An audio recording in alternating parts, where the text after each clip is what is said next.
Students, कैसे हैं आप सब। हमारी साइंस की क्लास हम शुरू करते हैं। डियर स्टूडेंट्स, लास्ट वीक हमने चैप्टर किया था पदार्थों का पृथक्करण। इस चैप्टर में हमने विभिन्न पदार्थों के मिश्रण से पदार्थों को अलग करना सीखा या उसकी जानकारी हमने ली। आज हम हमारा नेक्स्ट चैप्टर शुरू करते हैं, जो कि है हमारे चारों ओर के परिवर्तन। इस लेसन में हमें जानने का मिलेगा कि हमारे आसपास के जो बदलाव हैं वो किस प्रकार होते हैं और उस प्रक्रिया को क्या कहते हैं। तो देखिए बेटा, हमारे चारों ओर बहुत से ऐसे विषय हैं जिनमें हम परिवर्तन कर सकते हैं। हमारे चारों ओर आपने बहुत से परिवर्तन अपने आप होते हुए देखे होंगे, जैसे खेतों में फसलों का रूप समय अनुसार बदलता रहता है,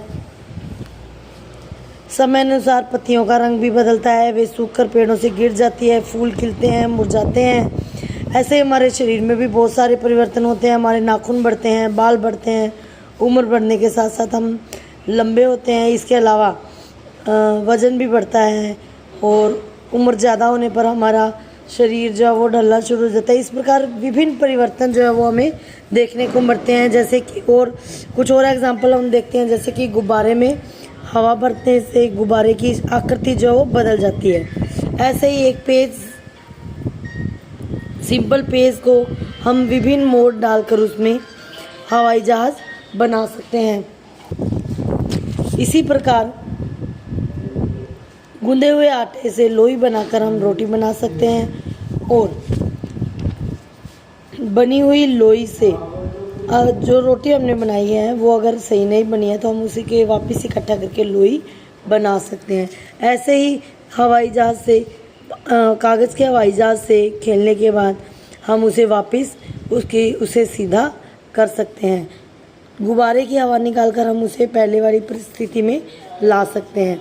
तो वो वस्तुएं जो कि दोबारा अपने आकार में वापस आ जाती हैं, ये जो परिवर्तन है जो वापस परिवर्तित हो जाती है अपने पहले वाले रूप में, उसे उत्क्रमित, इस क्रिया को उत्क्रमित क्रिया कहते हैं। देखिए बेटा, वही हवाई जहाज़ हमने कागज़ के टुकड़े पर पेंसिल से ड्रॉ करके अगर हम कटिंग करेंगे तो क्या हम इसे दोबारा बना सकते हैं। आटे की लोई से जो हमने रोटी बनाई थी, उस रोटी को अगर हम सेक लेंगे तो क्या हम उसे दोबारा लोई बना सकते हैं? नहीं।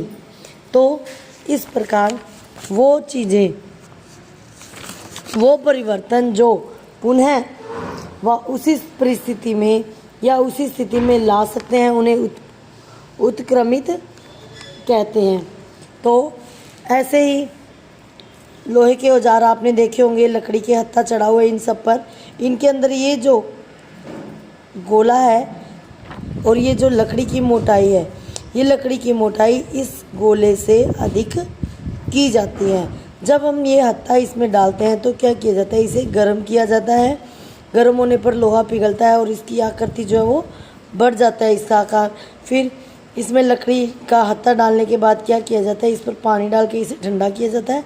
ठंडा होने पर ये पुनः अपनी स्थिति में आ जाता है और ये टाइट हो जाता है। ऐसे ही लकड़ी के पहिए पर, बैलगाड़ी का जो लकड़ी का पहिया था उस पर लोहे का रिम चढ़ाने के लिए इस रिम को बड़ा किया जाता है।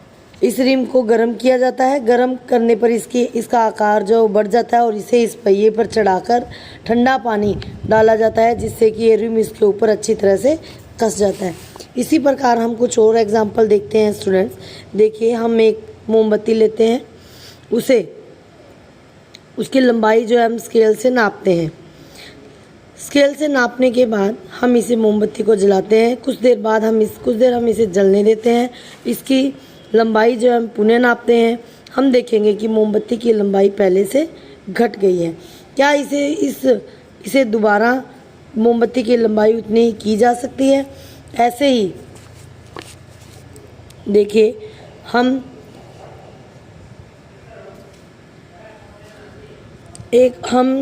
पानी का ग्लास लेते हैं, उसमें हम नमक घोलते हैं और नमक घोलने पर पानी में जो परिवर्तन हुए, क्या उस परिवर्तन को वापस पहले की अवस्था में किया जा सकता है?